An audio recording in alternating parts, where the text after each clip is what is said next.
Bonjour à tous, je suis très heureuse de vous retrouver aujourd'hui pour un nouvel épisode de Lecture spirituelle. Donc, je suis Jeanne Delenda, je suis mariée avec Thomas et nous avons créé ensemble l'application Meditatio, une application de méditation chrétienne que je vous invite vivement à aller découvrir si ce n'est pas encore fait. Et aujourd'hui, nous nous retrouvons pour découvrir ensemble un nouveau livre très inspirant. Ce livre nous est proposé par le père Benoît Pouzin. Il s'appelle Présence à Dieu. Il est écrit par le père Henri Caffarel et nous allons nous arrêter avec le père Benoît Pouzin plus particulièrement sur la lettre numéro 3, Parle-lui. Nous allons ainsi découvrir ensemble comment prier et nous adresser à quelqu'un que nous ne pouvons pas voir. Alors je vous souhaite une très belle écoute.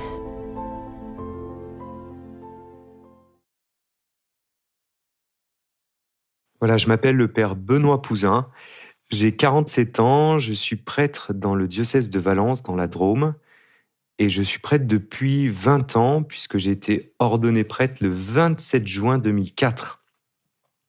Voilà, moi je suis né dans une famille chrétienne, je suis l'aîné d'une famille de 6 enfants, j'ai donc 3 frères et 2 petites sœurs, et j'ai en tout 11 neveux et nièces.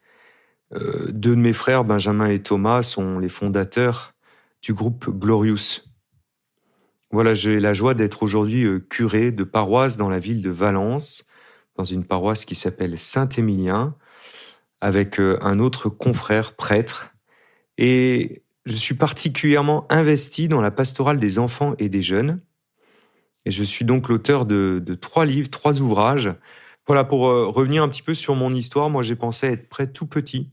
À l'âge de 7 ans, j'avais lu la bande dessinée du Saint Curé d'Ars. Et j'avais dit à mes parents que j'aimerais être prêtre. Voilà, ils m'ont dit surtout, fais ce que tu as envie, mais réalise dans ta vie la volonté de Dieu. Et puis j'ai grandi, et quand je suis arrivé dans l'adolescence, j'avoue que la question du sacerdoce m'est complètement sortie de la tête. C'est un âge où j'ai commencé à me poser plein de questions sur le sens de la vie, aussi sur Dieu. Quand on est adolescent, on commence à plus vouloir suivre ses parents, on veut devenir un peu indépendant. Voilà, je me pose des questions sur Dieu. Je dis pas que j'ai pas la foi, mais je suis pas vraiment passionné, intéressé par cette question. J'ai pas de vie de prière, si ce n'est un peu en famille. Mais pour moi, Dieu m'est assez lointain. Et il y a un moment dans ma vie où un réel changement va s'opérer. J'ai 14 ans. On est en 1991, je pars avec mes parents vivre une session à Paray-le-Monial. C'est vrai que je suis à un moment de ma vie où je m'interroge pas mal, et je me retrouve à cette session et j'ai la joie d'entendre le témoignage de sœur Emmanuelle. Et c'est vraiment un témoignage qui m'a profondément bouleversé, de cette femme remplie du feu de l'Esprit Saint, cet amour, cette charité, cette soif d'aider les autres et de se mettre au service des plus pauvres.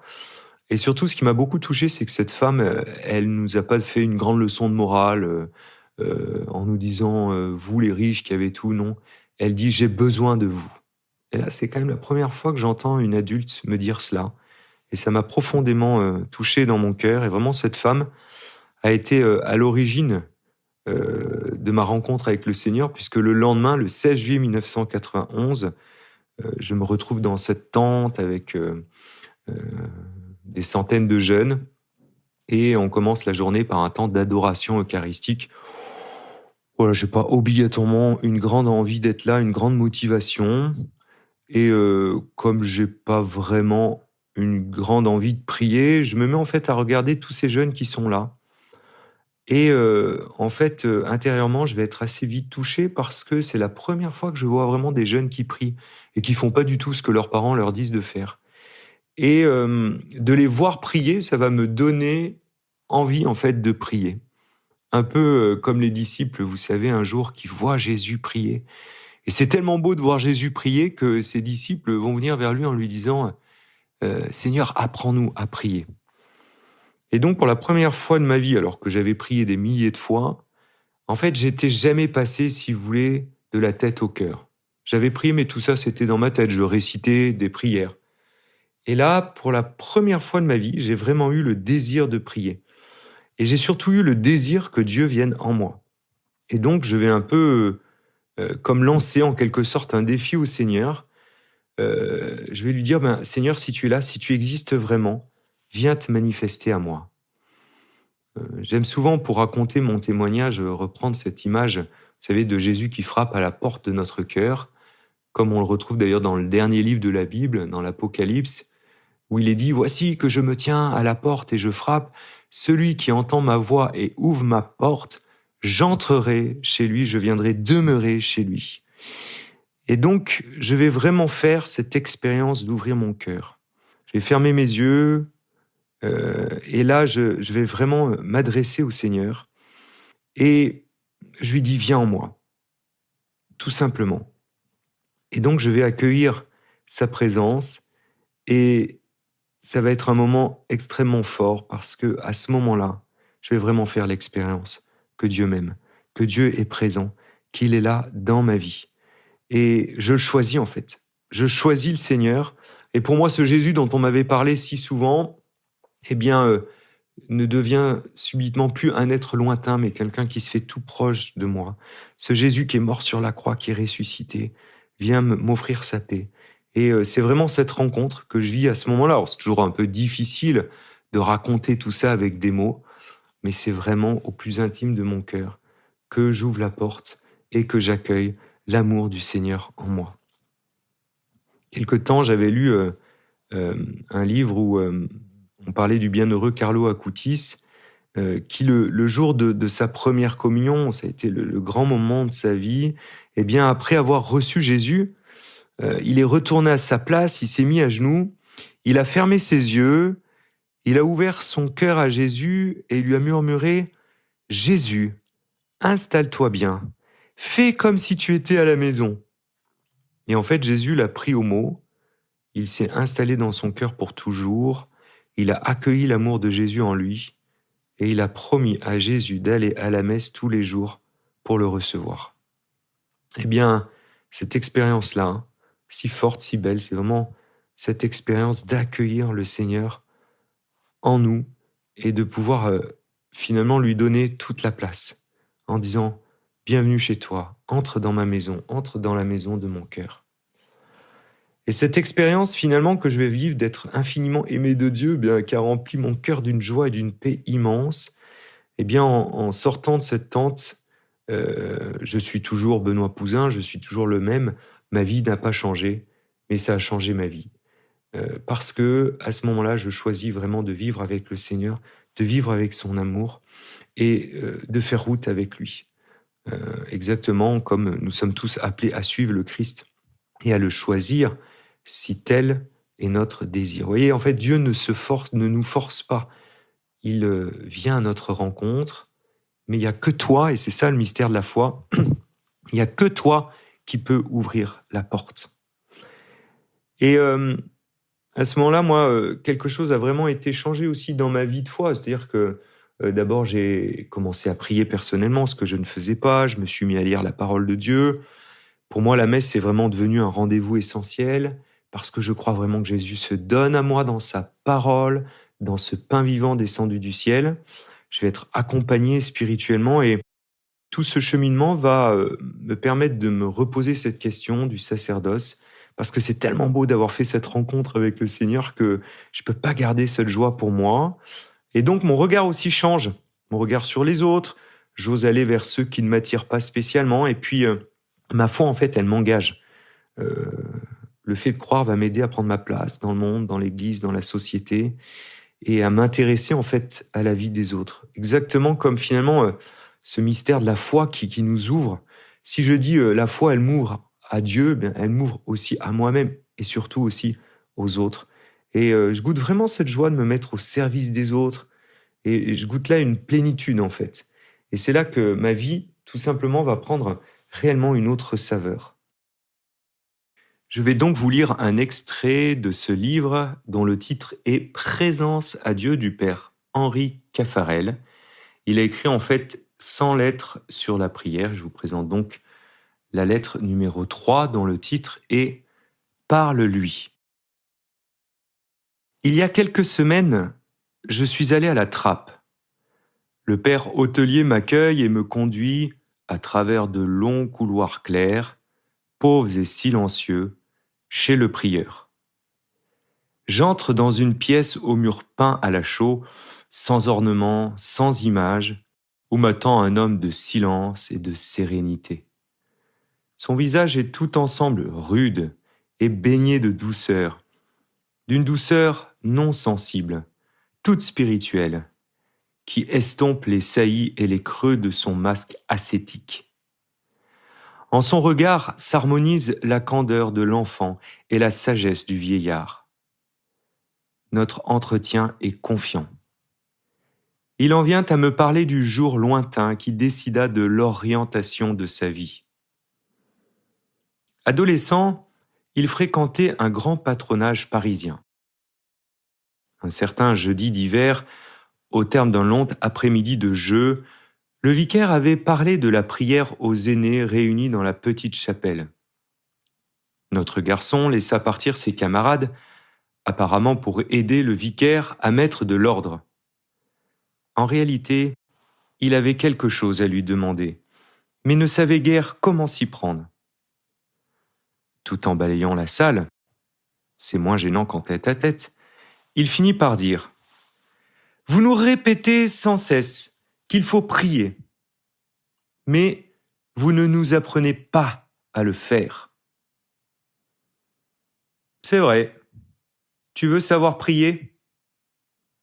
Eh bien, François, va à la chapelle.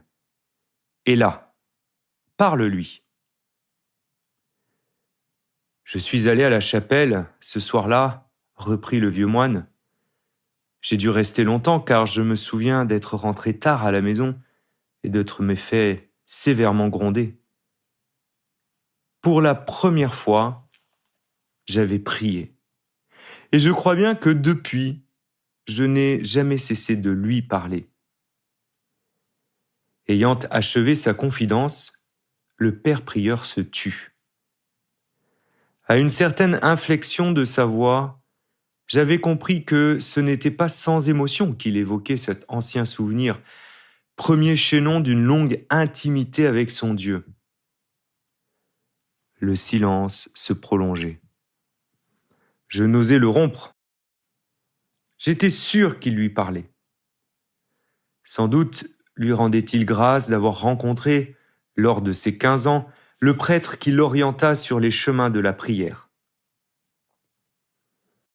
Le conseil du vicaire n'était banal qu'en apparence. À vrai dire, il se révélait homme de prière expérimenté, celui qui, de préférence à un long discours, s'était contenté de répondre à l'adolescent désireux d'apprendre à prier par ces 2 seuls mots. Parle lui. On ne converse pas avec une ombre. Il faut donc prendre conscience de la présence de Dieu pour lui parler. Et pour savoir quoi lui dire, il faut que la foi s'éveille et cherche. Et l'obligation de formuler des paroles entraîne à ne pas se satisfaire d'impressions inconsistantes. Elle force à exprimer des pensées, des volontés, des sentiments précis. Vraiment, ils sont grands les mérites d'une telle méthode, si tant est qu'on puisse appeler méthode un conseil aussi simple. Beaucoup de chrétiens, à l'oraison, se laissent bercer par d'incertaines rêveries, s'attendrissent sur eux-mêmes, s'endorment dans la douce chaleur de vagues émotions pieuses, ne parviennent jamais à fixer leur esprit incapable de concentration. Que n'entend-il et ne suivent-ils le conseil du petit vicaire ?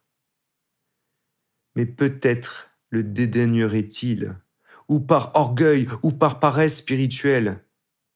Soit qu'il s'imagine plus avancé dans les voies de l'oraison, soit qu'il répugne à l'effort. J'ai pensé que je ne pouvais donner meilleure réponse à votre récente lettre que de vous rapporter mon entretien de la trappe. Vous désirez, vous aussi, apprendre à prier ? Écoutez donc, et mettez en pratique le conseil du vicaire parisien. Un jour viendra où votre oraison ne requerra plus de paroles, quand vous aurez, si j'ose m'exprimer ainsi, acquis du métier, ou plus exactement, quand la grâce aura avancé son œuvre en vous. Mais ne brûlez pas les étapes, et pour l'instant, parlez-lui. Parlez-lui. Lui parler. C'est vrai que c'est la première chose que l'on peut faire quand on veut prier. Prier, c'est parler à Dieu. Alors soyons honnêtes, ce n'est pas toujours facile de parler à une personne qu'on ne voit pas.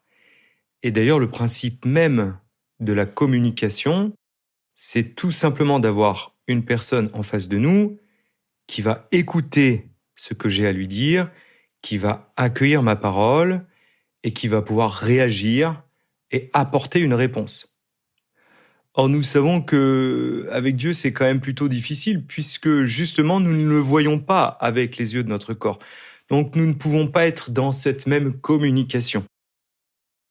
Nous pouvons donc forcément nous poser cette question. Comment parler à quelqu'un qu'on ne voit pas? Et pourtant, même si nous ne le voyons pas, nous croyons que Dieu est là, présent en nous, au plus intime de notre cœur. Et en fait, il faut bien comprendre qu'avec Dieu, nous dépassons la dimension de la communication parce que nous sommes appelés à entrer en communion avec lui. Vous voyez que c'est encore plus que communiquer, nous nous unissons à lui. Nous sommes appelés à faire un avec lui. Et en fait, Dieu est le seul capable de faire cela. Parce qu'il nous connaît intimement, plus que n'importe quelle autre personne qui peut m'écouter, qui peut être présent à moi, eh bien lui, Dieu, vient se rendre présent à moi d'une manière unique. Il vient s'unir à moi. Et je peux donc entrer dans cette dimension de la communion, ne faire qu'un avec lui. C'est d'ailleurs le mystère que nous vivons à chaque fois que nous allons vivre l'Eucharistie, spécialement le dimanche à la messe. Eh bien, nous accueillons, nous écoutons la parole de Dieu et nous le recevons. Nous recevons le Christ présent dans l'Eucharistie, lui le pain vivant descendu du ciel. Et c'est bien pour ça que c'est possible de pouvoir parler à Dieu, parce qu'il est là, parce qu'il me connaît intimement. Il y a cette belle parole de Jésus dans l'évangile de Matthieu, chapitre 7, verset 7, qui dit « Demandez, on vous donnera, cherchez, vous trouverez, frappez, on vous ouvrira. » Et finalement, dans ce « demander, on vous donnera », c'est le mystère finalement de la prière. Il ne faut pas avoir peur dans la prière, tout simplement de demander. Oui, c'est beau de pouvoir parler à Dieu. Mais la prière, c'est tout à la fois parler, mais aussi savoir écouter. Il nous faut apprendre à laisser Dieu parler à notre cœur. Dans le livre d'Osée au chapitre 2, verset 16, il est dit « Je vais l'entraîner jusqu'au désert et je lui parlerai cœur à cœur. » Croire que Dieu veut nous parler, que nous pouvons lui parler, mais que lui, il a quelque chose aussi à nous dire. Et c'est essentiel, c'est pour ça que la parole de Dieu, la Bible, est un trésor. Et donc, écouter ce que Dieu a à me dire est essentiel. C'est bien la raison d'ailleurs pour laquelle nous ne pouvons pas prier sans la parole de Dieu, sans la Bible. Pourquoi ? Parce que Dieu a quelque chose à nous dire. Et c'est parce que c'est avec sa parole que l'on peut écouter, recevoir et prendre aussi, et ça c'est très important, prendre du temps avec lui. Je me souviens de ce jeune qui me disait qu'il n'arrivait pas à prier. Pour lui, il n'arrivait pas à dépasser en fait le cap des 2 minutes. Il disait, j'arrive à prier 2 minutes, pas plus. Alors je disais, mais pourquoi ? Eh bien, il me disait, tout simplement parce que je sais à peu près ce que j'ai à dire à Dieu pendant 2 minutes, mais après, je ne sais plus trop quoi lui dire. Et donc, comme il me dit, il se retrouvait dans le silence et pour lui, sa prière était terminée parce qu'il avait déjà dit tout ce qu'il avait à dire à Dieu. Et donc, il me dit, j'ai l'impression en fait de m'embêter. Et je lui expliquais justement qu'il avait su parler à Dieu, ce qui était magnifique. Mais il pouvait, après ça, prendre le temps dans le silence d'accueillir l'amour de Dieu et prendre le temps tout simplement dans le silence de l'écouter. Nous savons que le premier commandement que Dieu nous donne, c'est « écoute ». Shema Israël. Dans le livre du Deutéronome, au chapitre 6, verset 4, il est dit « Écoute Israël, le Seigneur notre Dieu est l'unique. Tu aimeras le Seigneur ton Dieu de tout ton cœur, de toute ton âme et de toute ta force. Et ces paroles que je te donne aujourd'hui resteront dans ton cœur. » Et oui, pouvoir écouter, c'est savoir se taire. Vous voyez que Dieu nous a créés avec 2 oreilles et une bouche. Tout simplement parce que nous sommes plus faits pour écouter que parler. Et on sait combien le silence, c'est une dimension essentielle dans la prière. Tout simplement parce que c'est dans le silence du cœur que je peux vraiment écouter. Alors, parler à Dieu, tout ça c'est bien gentil, mais on peut se dire, mais lui dire quoi ? Lui parler, mais lui dire quoi ? Alors en fait, tout simplement, tu peux parler à Dieu de ta vie. Par exemple, de ta vie quotidienne, que ce soit dans ton travail, dans tout ce que tu fais, tu peux lui confier tes joies, les contrariétés de ta vie.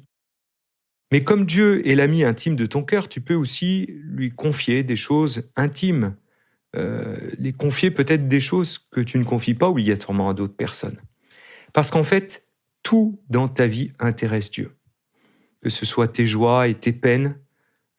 Parfois dans le travail, il y a des joies, mais il y a aussi des difficultés, il y a des soucis. Tout ça, présente-les à Dieu.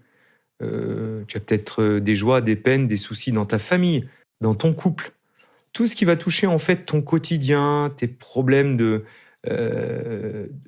tous les jours, tes soucis.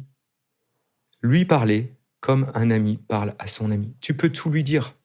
Lui parler pour lui demander aussi de l'aide. Pour toi ou parfois pour des autres, lui confier des intentions. Et puis lui demander cette grâce que, par la force de son Esprit Saint, le Seigneur puisse être avec toi dans tout ce que tu fais.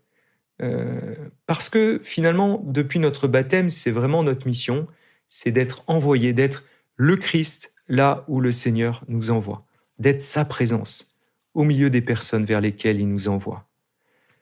Et donc, c'est important aussi de lui parler pour petit à petit aussi te décentrer de toi dans le but de t'ouvrir à son amour, pour que ton cœur se tourne vraiment vers lui. Et donc, tu vas pouvoir lui parler aussi pour lui rendre grâce, lui dire merci, le bénir. En d'autres termes, entrer dans la louange. Si on prend, par exemple, Marie comme modèle, eh bien, dans son beau cantique du Magnificat, en fait, on voit que Marie, elle loue Dieu avec ses lèvres, avec son corps donc, mais avec son âme et son esprit. Et de ses lèvres vont jaillir cette prière « Mon âme exalte le Seigneur, exulte mon esprit en Dieu mon Sauveur ». Et en fait, c'est très beau parce que dans ce Magnificat, c'est vraiment une très belle louange que Marie fait monter vers Dieu. Elle se descend tout simplement d'elle-même pour se tourner vers Dieu, pour le glorifier, lui rendre grâce pour toutes les merveilles qu'il accomplit. Et elle en est témoin, et tout cela réjouit son cœur. Et puis, écoutez Dieu aussi qui te dit aujourd'hui dans sa parole, eh bien, exactement comme cet aveugle Bartimée, le fils de Timée, qui est au bord du chemin, qui crie vers Jésus, Jésus, fils de David, aie pitié de moi, qui va bondir vers lui et laisser son manteau. Écoute Jésus te dire, que veux-tu que je fasse pour toi ? C'est beau de pouvoir relire ce beau passage dans l'évangile de Marc au chapitre 10. Et puis, enfin, dans ta prière, tu peux exprimer aussi, lui demander pardon au Seigneur pour les moments où tu n'as pas su aimer comme lui, où tu as manqué d'amour vis-à-vis des autres, où tu n'as pas assez vécu de son amour. On sait que souvent, pour finir sa prière le soir, il y a 3 mots qui peuvent nous aider à relire notre journée. Merci, lui rendre grâce, s'il te plaît, et puis pardon. Alors, pour conclure, je reprendrai en fait les mots que Jésus dit à Sainte Catherine de Sienne. « Fais-toi capacité, et je me ferai torrent. » C'est vraiment magnifique. C'est-à-dire, si mon cœur s'ouvre, Si je laisse vraiment le Seigneur faire en moi, alors sa grâce va me remplir jusqu'à l'intime. Si je suis vraiment capable d'ouvrir mon cœur, eh bien mon cœur va déborder de l'amour de Dieu. Et donc, si tu le désires, tu peux toi aussi faire cette expérience qui peut tout changer, à savoir faire cette rencontre avec celui qui t'aime infiniment, qui t'a créé, qui ne te juge pas, qui ne te condamne pas, mais qui vient donner du sens à ton existence. Et donc cela, il suffit de le désirer, il suffit d'ouvrir grandes les portes de ton cœur, et tu pourras vraiment goûter à ce vrai bonheur, et tu pourras parler à Dieu. Car finalement, oui, c'est ça la prière. Lui parler, lui confier ta vie, et croire qu'il est toujours avec toi, et qu'il ne t'abandonnera jamais.